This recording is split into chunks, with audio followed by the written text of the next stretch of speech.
if he just clicks on it, like, what's his problem? He's a fucking retard. Oh no! It's Homo Vulgaris!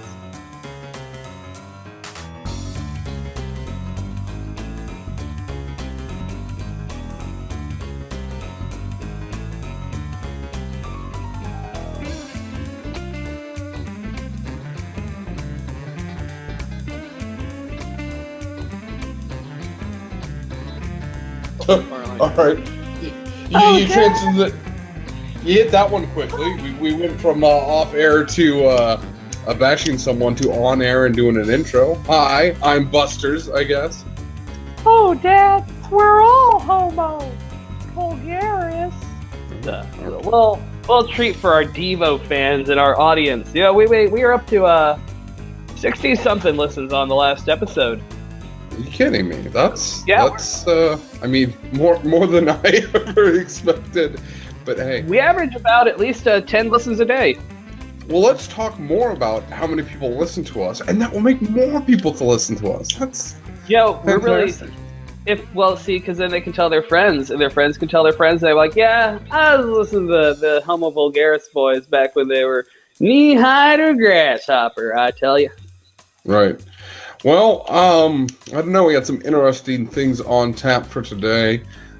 Sadly, we're lining up some people for the podcast that have kind of expertise in internet weirdness, but they don't seem to be available today. No, I tried to get the girls from Prussian Blue to come on the show, and I have not heard back.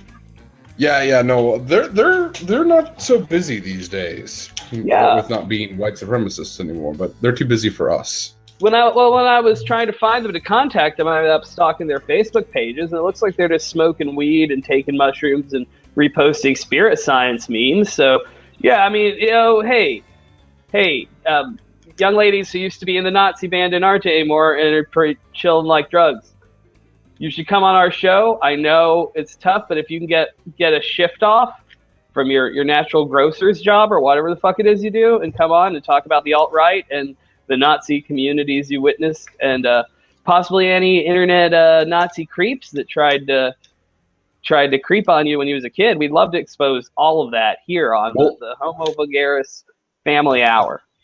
Even if that's not the case, it would be interesting to talk to them about kind of their transition. If they don't want to talk about, I would assume there'd be some things in the past they don't want to talk about. They probably don't want to dwell on being literal Nazis. But, remember when you wanted to kill all the Jews that one time? It's hard to talk about. But what if they want to talk about what they're up to now and kind of where they're at and, how to maybe help others along the path to smoking a bunch of weed and posting Facebook memes, then that's where you wanted to go. We could host that forum here. And speaking of, didn't you try to contact some ultimate meme master? Yeah, the operator of, and I will plug his page. Welcome to my meme page. He just makes delightful memes. They're really good. I'm not going to read them because reading memes is kind of weird. But you should check him out. Welcome to my meme page. He declined to be on the show. He stated that he likes to keep his IRL and his meme life separate, and I can respect that. I almost just come on and use a funny voice and make up a fake name. Yeah, we'll put you through the voice distorter thing, and we'll just have a silhouette. Well, we don't even show our faces to ourselves, so. Yeah, I don't know what anybody here looks like. I assume we all look like the Phantom of the Opera. Right, most of us. I tried to bring on a expert in DeviantArtology, a long-standing member of the Deviant Art community. No one famous, but someone who knows everyone and is quite knowledgeable in the history of internet weirdos in the art community. So, arts and culture is what I'm trying to bring to the table here. He's also an Otherkin expert. Yeah, Otherkin. Well, I mean, that kind of moves out of the territory of DeviantArt and moves into Tumblr, but she's unavailable today. If we don't touch on it today, we've got a bunch of fetish dissection, because if there's nothing else on DeviantArt, it's people with extraordinarily specific fetishes creating their own art of that extraordinary specific fetish, because no one else will. You know, sometimes I wonder if there's anybody in the back room of my store. For new listeners, I work at a sex shop where old men have sex with each other in the back. And I do sometimes wonder if any of them are back there, sucking somebody's dick or getting his dick sucked. He's about to come. He's like, forever real balloonized. But Yeah, forever all tied up, forever real balonized, tied up, and forever tongue baloney. Well, we'll get to that. There's some favorite fetish.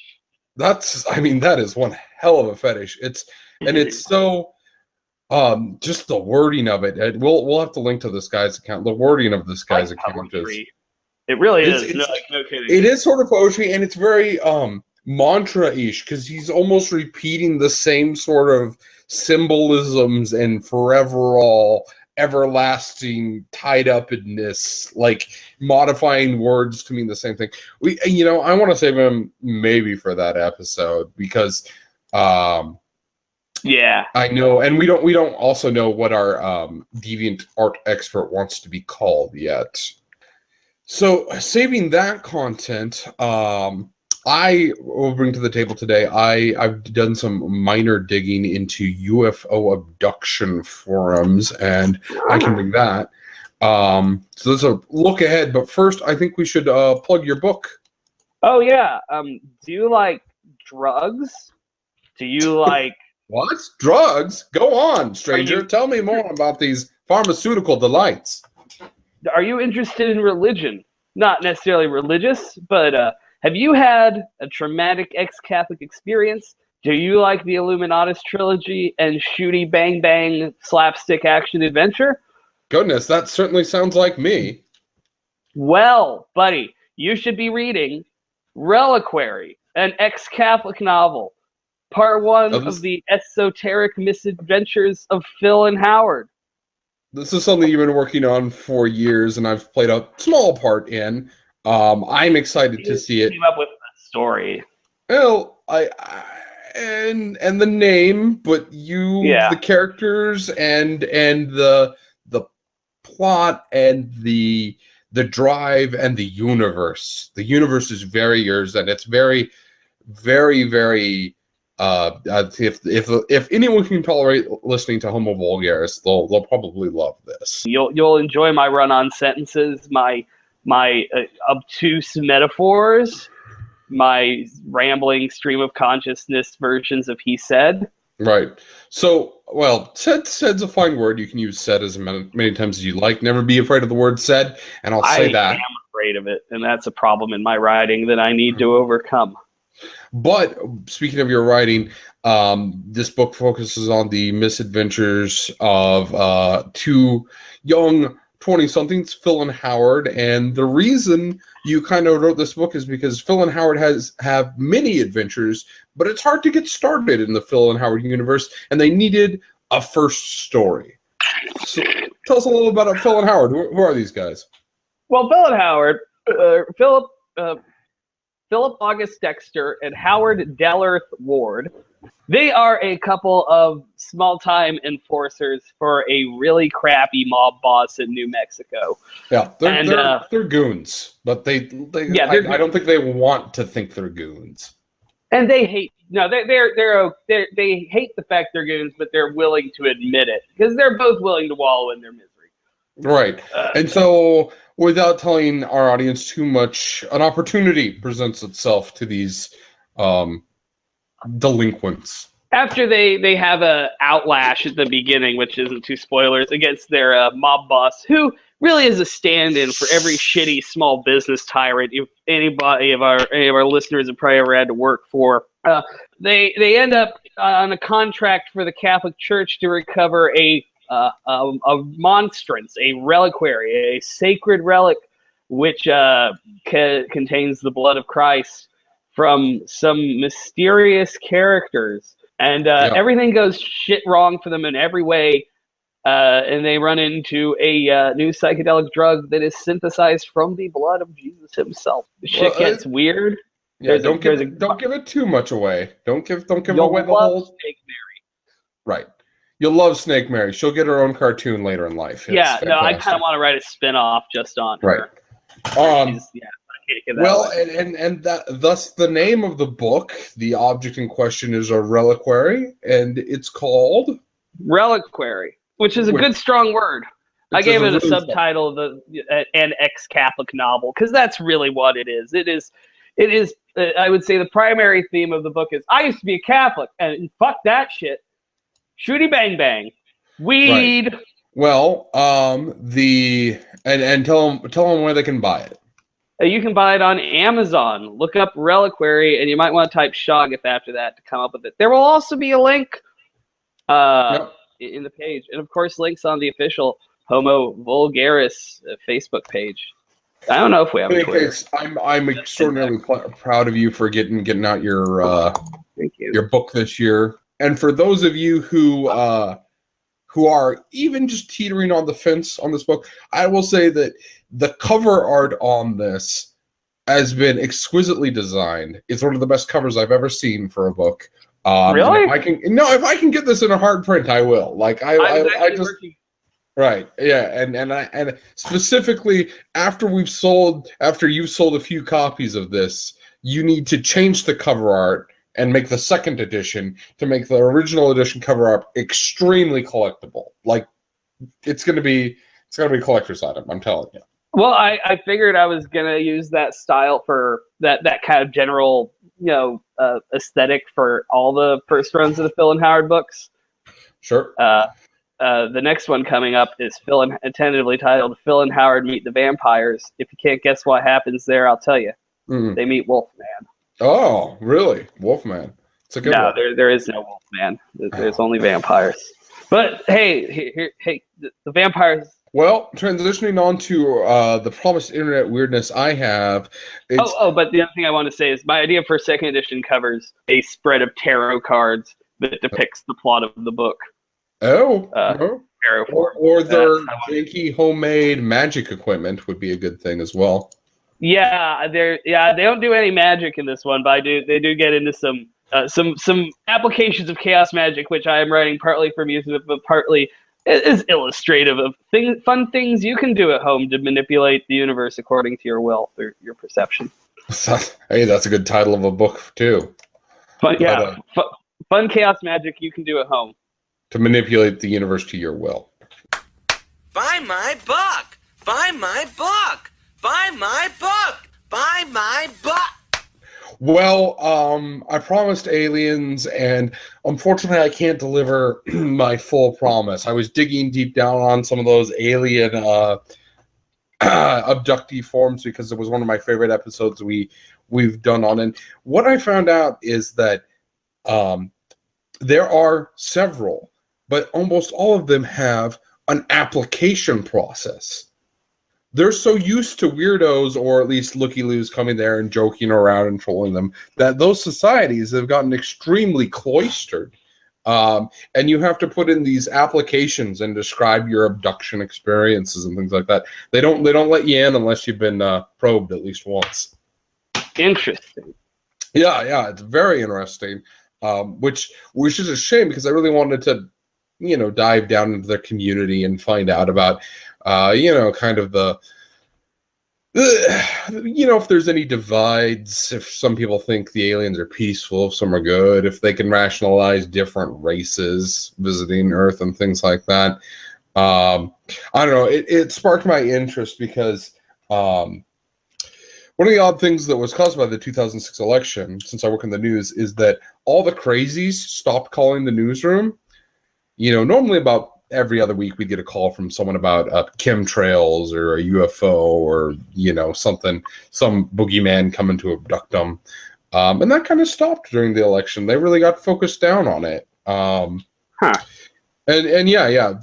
last week we got our first chemtrailer in a while.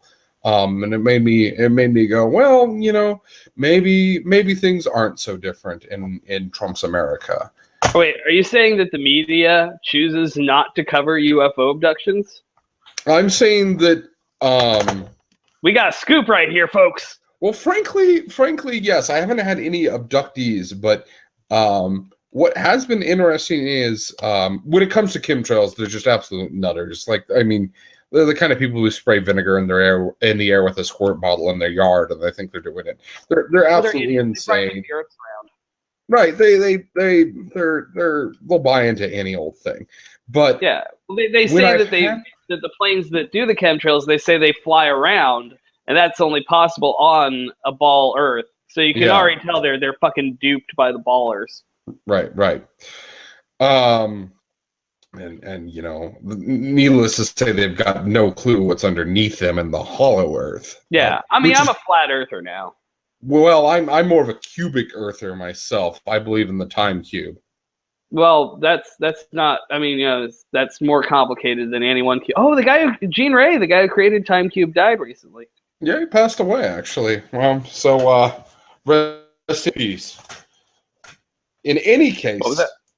I said rest in four-dimensional peace, but in any case, I was going back to the UFOs because I work in a newsroom, and whenever I've gotten a call about UFOs, it goes like this. Hey, I've never seen one of these things, and I'm not one of those crazy people, but I just saw this weird thing flying around the little hill in the middle of the town. Has anyone else called in about that? Now, usually my answer is no. That's you know, it's probably something from the airport or, you know, a weather balloon or things like that. But whenever I get one of those calls, I usually get a second one of those calls, almost identical to it. Huh. And then I have to tell that second person, you know what? Yeah, one other guy did see this, so I don't know what to tell you. Do you ever do stories on it? You know, you don't want to drill down on something strange like that. light spotted around Sentinel Hill. Right, because one, unless someone captured it on video, it's extremely hard to do a story about it. And then, I mean, it's some sort of field produced by UFOs and Bigfoots that cause anyone filming those objects to be incredibly shaky and unable to focus their cameras. So the evidence of it that have been presented to me has always just been like, I think that could be anything. It could be a street light for all I know. Like, wouldn't it be interesting if UFOs did have some kind of nerve disruptor that they could use to just cause a non-harmful but just slight jitter in people in order to prevent camera focus? Well, I mean, it's easier to explain that if they've got the technology to travel past the speed of light across our galaxy or universe, that they've certainly got things that can disrupt space-time and the how light interacts. Sorry about that. Oh, I thought I had resolved the thing. If it does it again, I know some tricks. All right, good. For like 10 minutes there. Fine. But the practical upshot of this is that more and more often the people that are seeing UFOs are not the nutters. That they're people that are seeing something that they just can't explain. So you say it's not the crazies then that are reporting the most UFO sightings? It's not the craziest people. It's just regular folks who saw something that they can't explain, and they just want it explained away. They're willing to accept kind of the easy explanations, but part of them does kind of want. It seems like they're just like, I did see something weird. If you can explain it, that's fine. If not, what does that mean? Yeah, everybody wants mystery. Still, like, right. People kind of take offense to having it all taken away. But the thing to remember is it's not taken away. Those are merely explanations given to you by people weighted on their values at this time from their experience. And you are free to differ from them. You know what, Charles? We've talked about extraterrestrials a lot, and I've talked about my experience with them. But I don't think I've ever asked you if you've had a close encounter of the third kind. I have seen some peculiar lights that I couldn't explain before drones became a thing. The other year, I was positive for a minute I saw UFO because it was doing all kinds of zagging and weaving, and then I noticed a couple distinctive things, but I was like, oh, somebody's just out in the field playing with a drone. Right, and that's exactly what my experience was now, but mine happened way back in like 2002, before drones were a really big thing. But I did see some weird lights back in 2004 or 5. that were moving around in a weird way, like in early evening above a Myers. I got a pretty good look at the thing that was flying around. It got pretty close to me, but now I know it was a military drone. But back in the day, I'm like, wow, that's a really weird looking plane with there were a bunch of lights on it that I know that they don't put on the military drones. Like, it was light up and like chromed out, but it was still a military drone, I know today. So I'm honestly thinking that the Air Force had this thing decked out with lights and colors just to fuck with the yokels, really. Yeah, and back when you said they had it, when you saw it, might have been an early model that hadn't been, not designed, not final, product may vary. Right, and this thing had an unmarked white van with no license plates trailing it. So I was like, someone's operating it from that van. But I think that increasingly a lot of UFO sightings are just fuckers playing with drones in a field. But I still am a pretty firm believer in the extraterrestrials visiting humanity. I feel like a lot of intelligent life out there is getting wiped out before it gets to interplanetary travel. That's my thought on it. I think it's weird to judge other intelligences' tendency towards self-destruction based on ours. It's another anthropocentric kind of. When you think about one of the hard things about, like, one reason I don't really write about aliens is you have to imagine, to write good ones, you should try to imagine a completely inhuman mind, but that's just impossible for a human mind to do. Right. So, and that's a valid point, but I think all things tend towards entropy, and I think self-destruction is a pretty common trait among all life that we've encountered so far, sentient or not. So it's not hard for me to imagine that aliens are nuking each other also. It's really way harder for us to imagine that aliens would be empathetic and kind and good because we know humans aren't. But we shouldn't. Our human limitations and followable shouldn't influence, or we should try to remember and limit how much we accept the degree to which that influences our ability to conceive of things outside of ourselves. Well, and this kind of discussion is exactly why I wanted to get onto those private abductee forums, because I feel that there's valid discussion to be had. I have a pretty narrow opinion of UFO abduction, but I'm not going to let that cloud my perception of those who believe that they've experienced it too much. So have you ever? If anyone could hook me up with an inside pass to one of those forums, I wouldn't be talking to them. I'd just love to peruse it.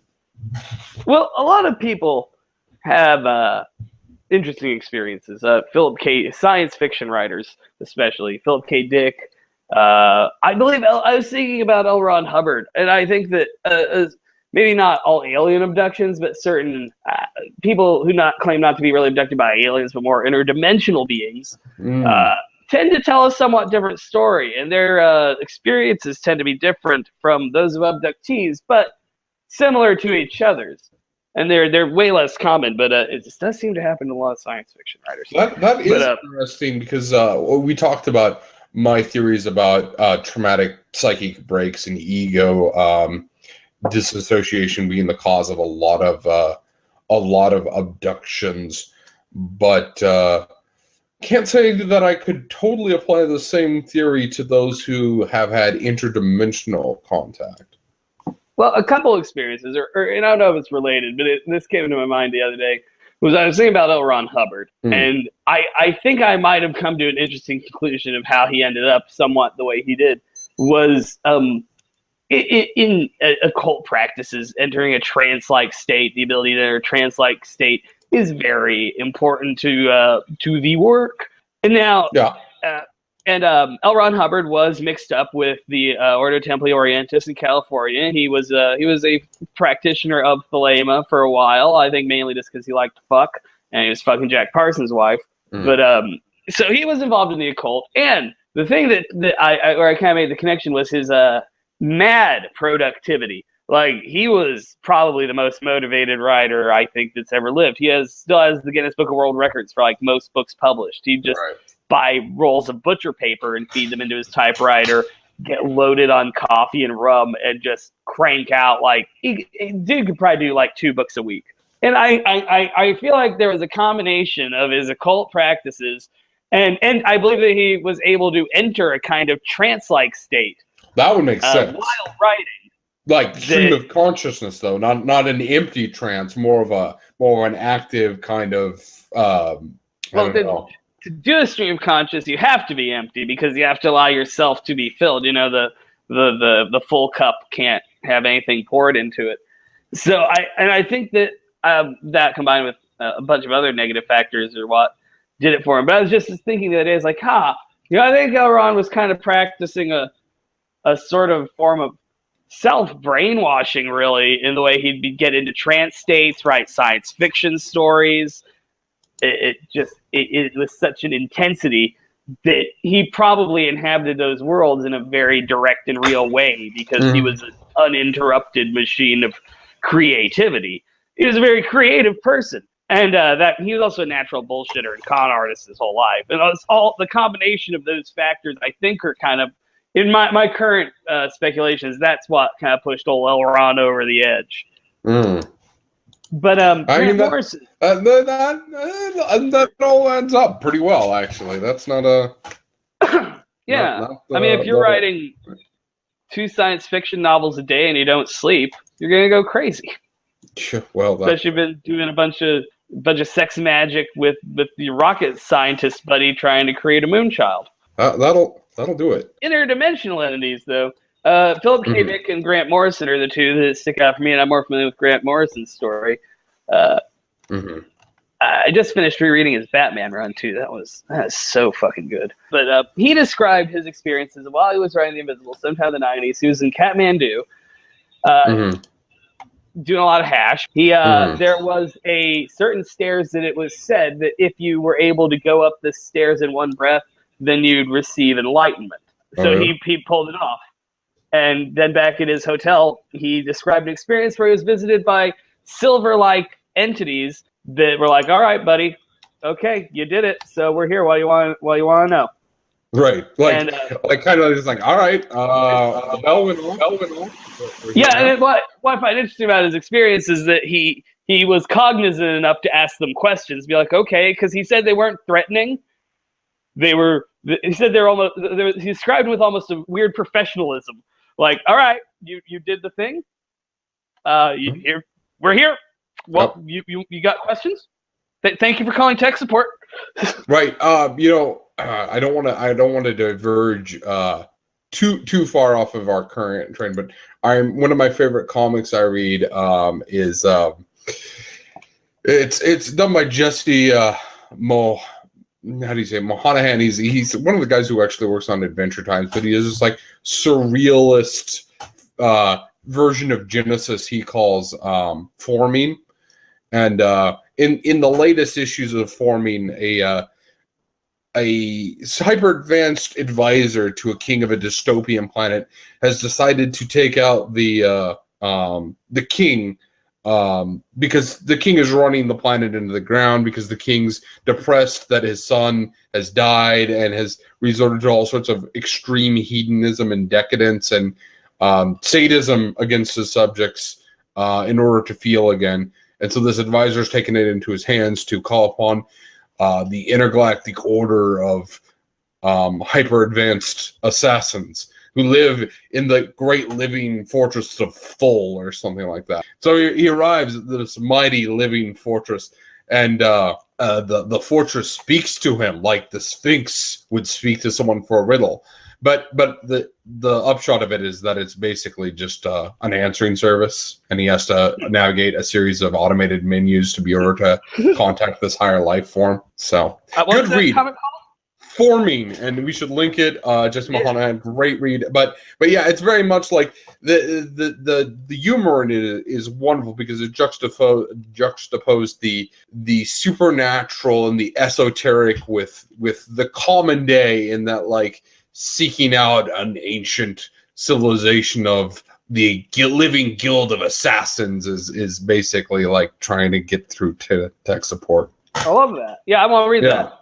Yeah, no, it's pretty good, and it's long running too. Updates are infrequent, but there's about 200 pages of it done, and it's really about the genesis of Earth. There's a lot of God, what is that theory? The Elohim that the early Earth was visited by higher life forms that dabbled in our development and created our religions and mythologies, and kind of brought us out of the prehistoric caveman era into our own sentience for their own benefit, because they were probably going to build some sort of mining camp on Earth, and it really didn't work out so great because humans suck. Yeah, we're lazy. Yeah.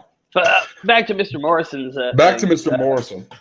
He said that what was explained to him was essentially, and I can't do justice to this because even he struggles to explain it.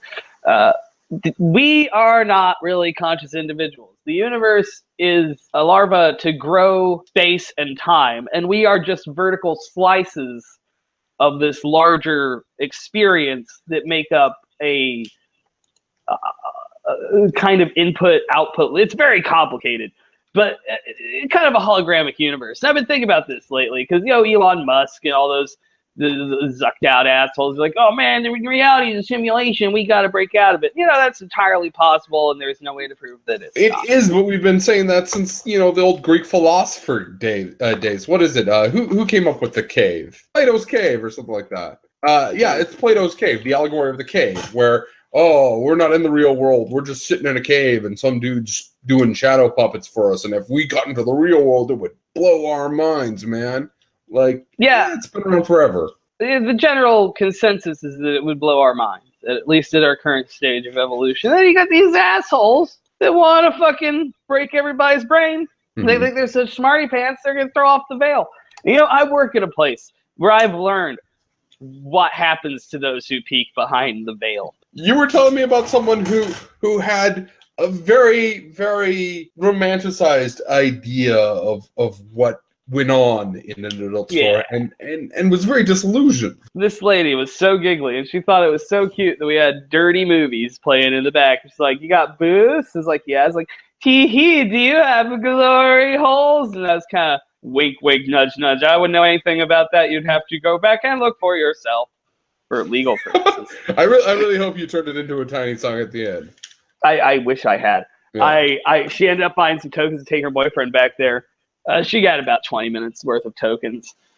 I think their plan was he will go back here and fuck. It'll be so sexy. But she didn't realize that she was walking into a den of pansexual septuagenarian predators.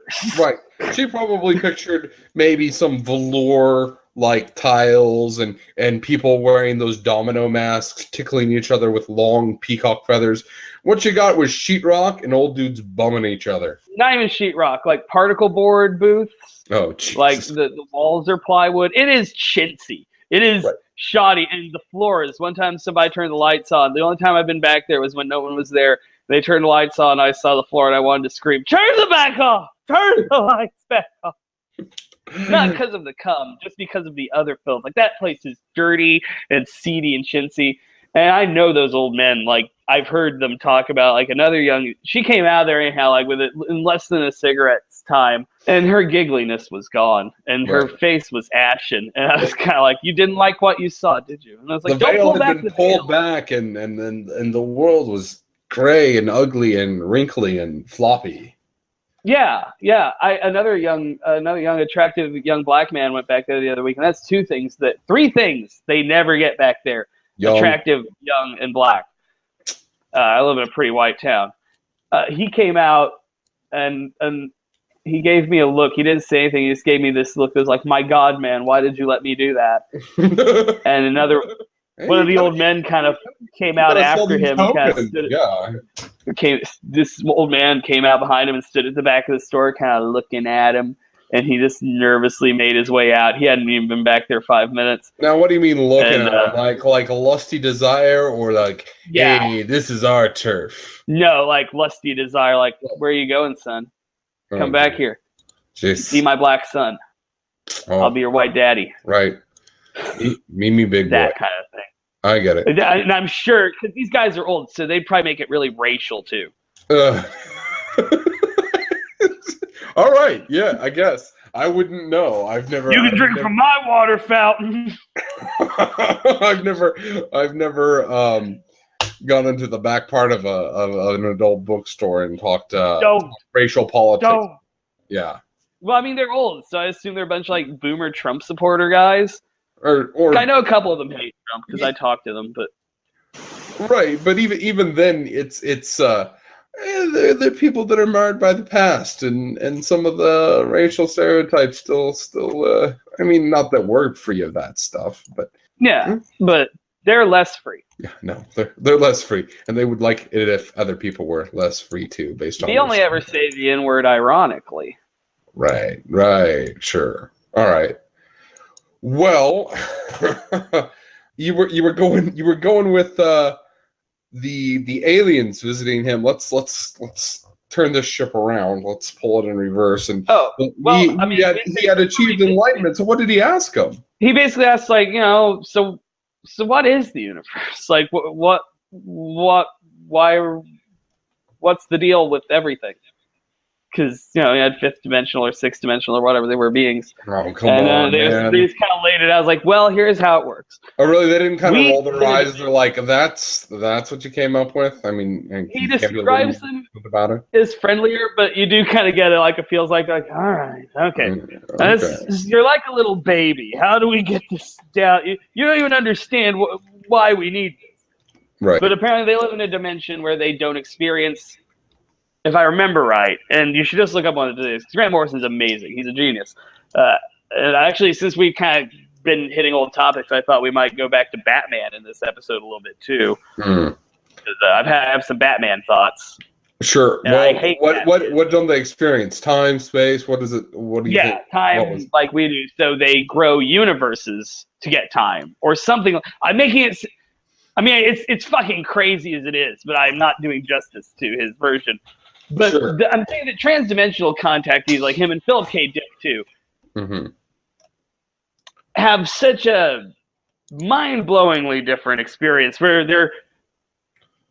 I tend to give them a little more credence because they come back with this, like, it sounds like schizophrenia almost, but when they're always involved in the occult on some level too, and you get used to this kind of thinking after a while. It takes a lot of work, and the problem with the occult is that once you get used to occult concepts, trying to explain them to other people makes you sound like an insane person. Yeah, so you just come up with a symbol like a rosy cross or something. It's like, okay, you can you can write a whole book about what's going on in the symbolism of the rosy cross, of the Rosicrucians.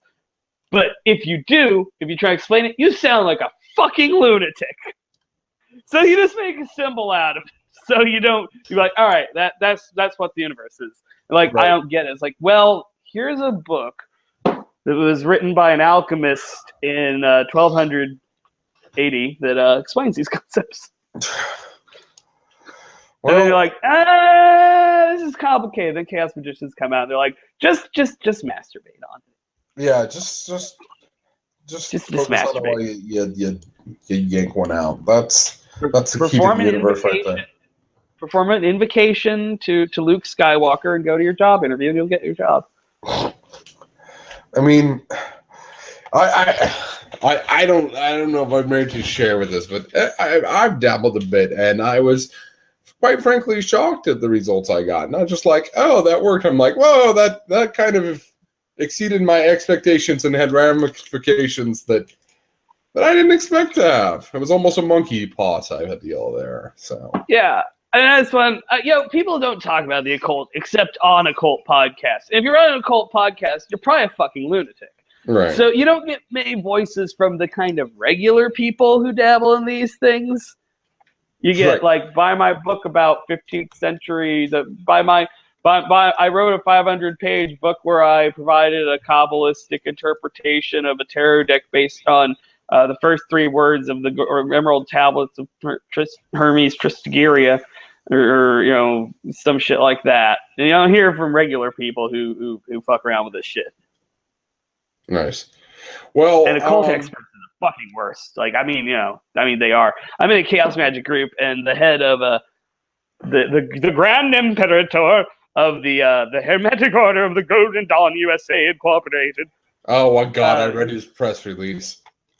Oh yeah, about like black. Oh no, don't curse. He's a fucking Trump supporter. He's a fucking Nazi piece of shit, just like the other Golden Dawn. And he comes to Chaos Magic Group and tries to post his shitty memes where he photoshops him and his girlfriend's face into Matrix. Is like, are you ready for enlightenment? GoldenDawn.com. And I love it because they're the stodgiest, oldest, quote unquote, most respectable, quote unquote, magic lodges and old cult groups. But he's just our fucking village idiot and punching bag in the Chaos Magic Group. All right. I'm not even in it, and I bumped into this guy. I'm like, are you serious with this? This isn't even the, like, I give more credence to the Molgoth who, like, you know, found a copy of some like how to do like hexes at their local library, bought some black like candles from Hot Topic, and they're gonna summon an incubus or something like that. That's at least trying to be cool with magic. This is like, yeah, because you'll get laid. Right. Yeah, someone's getting laid. This one is just like, oh, well, fucking demon. I feel like Grandpa is trying to get me to go to church. Like that's the level he's on. Yeah, I also equate the Golden Dawn to like they're like the chess club of magic, but they think they're student government. All right, yeah, that's fair enough. Well, which is not very good because people who are in the chess club are probably in student government. Maybe in whatever high school anime you happen to be watching at the moment. I just watched Utena, Evangelion, and Serial Experiments on Lane on a loop on 3 different TVs at the same time. That probably produced something. Utena is great. All of our viewers should watch Utena. Utena I assume all. Yeah, I assume all of our viewers have watched Lane and have a small shrine to Lane and worship Our Lady of the Wired. But I don't know about that one. But they might have seen it. The I gotta say something about Utena. It's just like the surrealistic femininity of it is mind blowing. I wasted my time for a tiny bit watching something called Well, it's called. All right. It should be called Magi, but they call it Maggie because they're Japanese and they don't know how to pronounce that word. And it wasn't very good. It's basically an Aladdin retelling, and they have dungeons and magic, but I don't know, they really phoned this one in the magic thing. I was hoping I'd get into like an anime about magic people, and like Little Witch Academia at least like makes magic kind of cool. But that was a cute show. Yeah, that's a cute show, and it's that was almost Ghibli-esque. Right, it's almost Ghibli-esque, but at least they're just like, no, you have to go study magic, and there's trials, and the trials are really I was impressed with how pervy it wasn't. Right, but it wasn't. It's for an anime about little girls. It's not pervy at all, and the trials are always symbolic of overcoming real life obstacles. So that's a thing, but it's not a grand thing. Speaking of special guests we were going to have, we were trying to wrangle a chimp into this room this whole time, and he still hasn't reached up and stacked the boxes on top of each other to be able to reach the banana to get in here. Yeah, we were going to get the chimp that starred with Ronald Reagan in Bedtime for Bonzo, but he's dead. Yeah, no.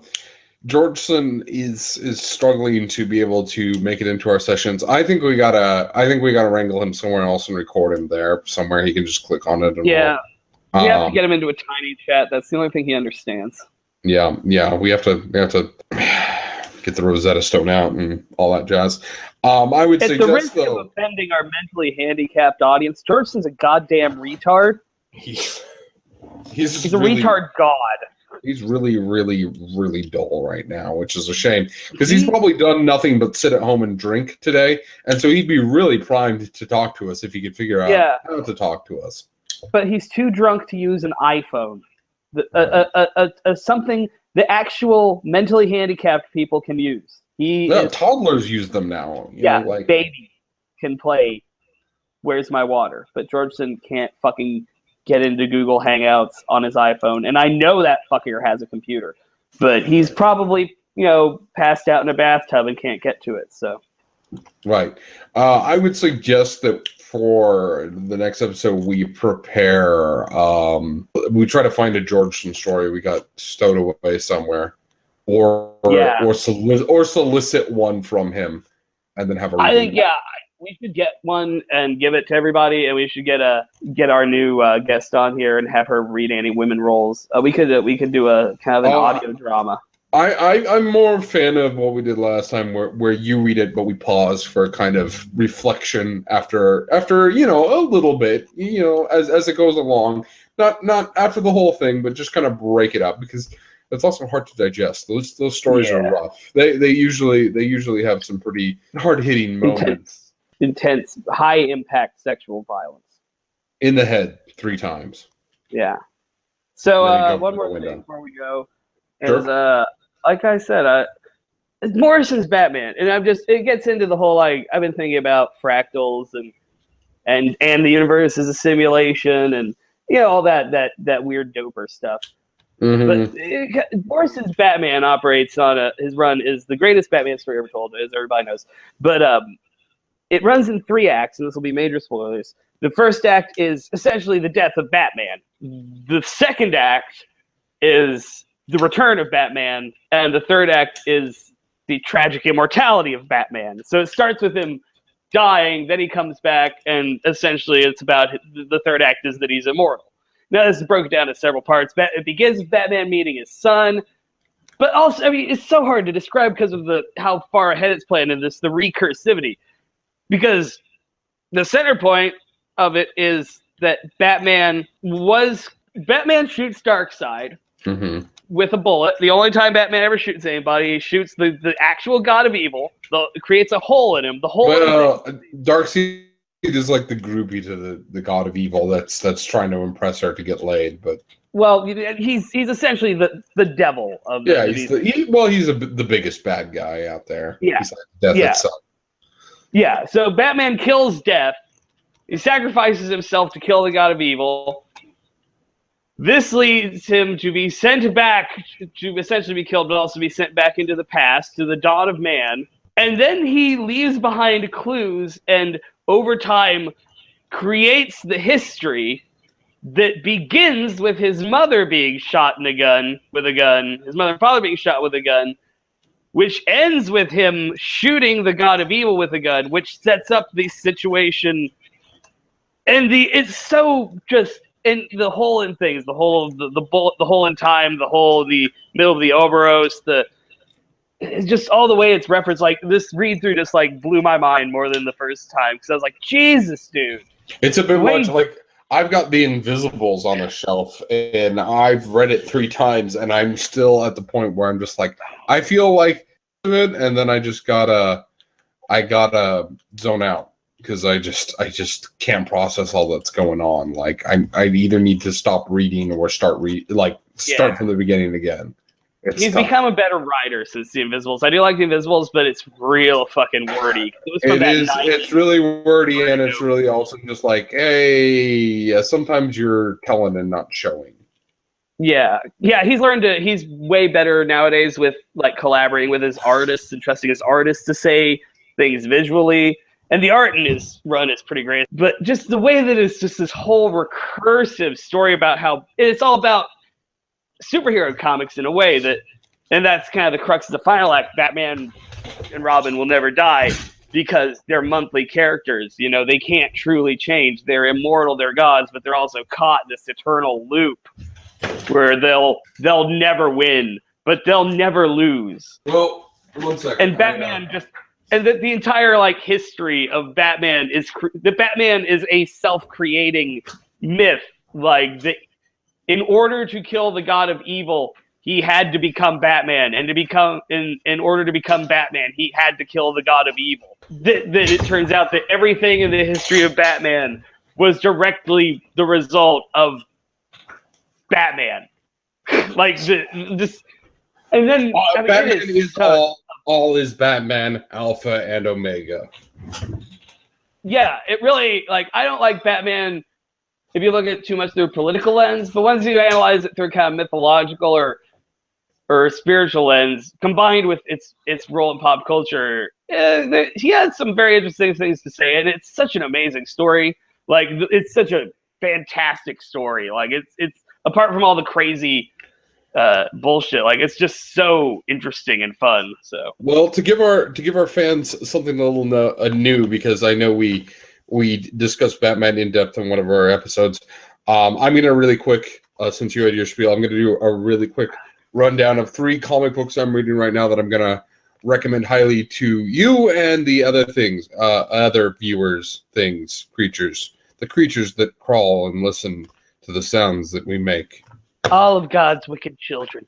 Right. Well, Judge Dredd, there's a run by IDW.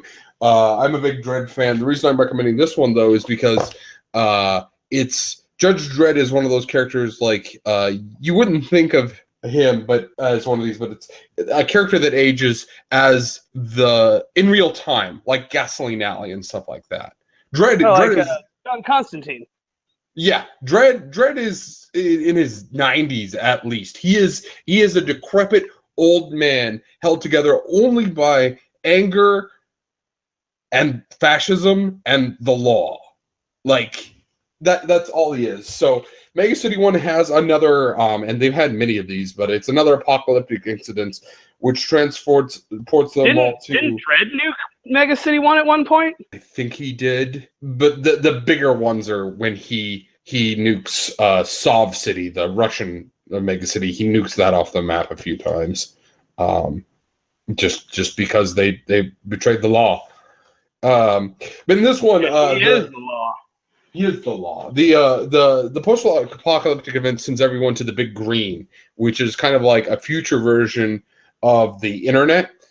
The whole thing is really a commentary on the internet. The society becomes defined on your social connections. Subsections of Mega City 1 become like subforms of social media and forums and bits of the internet and YouTube. There's literal grammar Nazis. There's people that get stronger when they get attention given to them. So they they resort to harassing other people and behaving poorly because that gives them attention, which makes them stronger.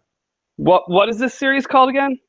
It's just Judge Dredd, but it's just the current IDW. Yeah, and you're gonna have to start from the last year to get that, because they finally got out of the green in the current run, but now they're doing all sorts of crazy shit. Now that society's trying to rebuild for the umpteenth time. So really, really good stuff. Interesting writing. Usually, it's very satirical once you get past the punches to the face and I am the law. And it always has been, but this particular satire it's easier to read modern Dredd and get the satire than read the old Dredd and get what they were making fun of back then, because they were always poking fun at something. Yeah, plus in America, we don't always get the Thatcherite English references. Right, no, like, well, Dredd's directed at America. It takes place in America, and Dredd is the ultimate American cop. But I'm also reading... Marvel has 2 Doctor Strange runs going on, and they have kind of different plots going on in them. One of them's a really classic Doctor Strange, where he's just doing magic stuff and back in time with Merlin and fighting evil beasts and meeting other magicians, whatever. Silver Age stuff.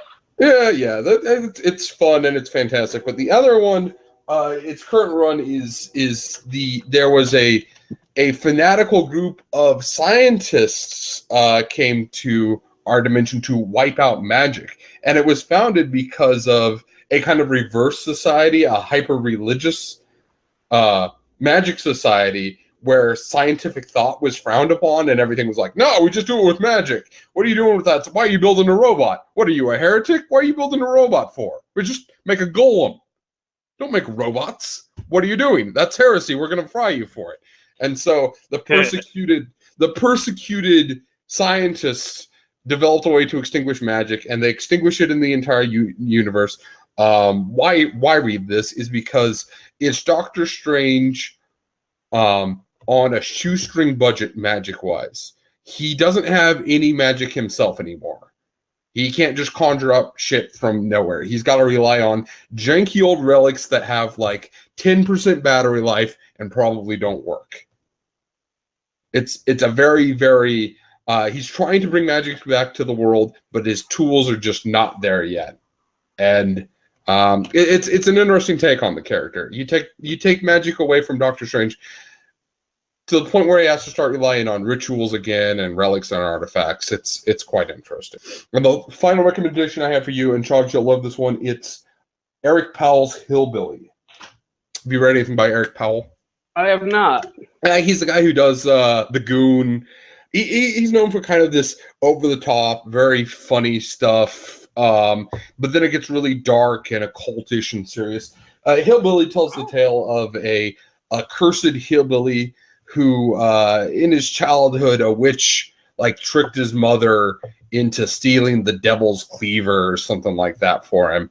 Ends up cursing his whole family and things like that. But the thing about the devil's cleaver is witches can't touch it, and that's why witches want to control it, because it is the ultimate anti-witch weapon.